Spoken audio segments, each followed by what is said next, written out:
ใครมาลบหลู่ข้าใครมันตาย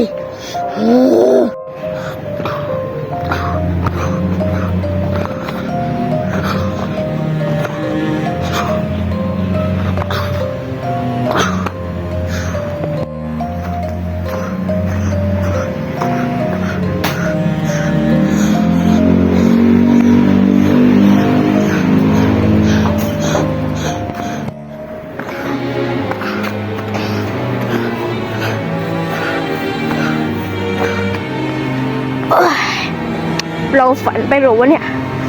เราอยู่ตรงไหนวะเนี่ย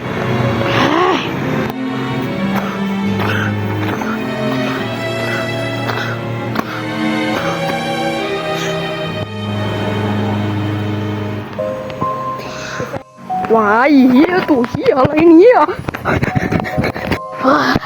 ต้องมาแอบซะแล้วเฮ้ยมึงยังจะตามหลอกหลอนกูมาอีกกูไม่อยู่แล้ว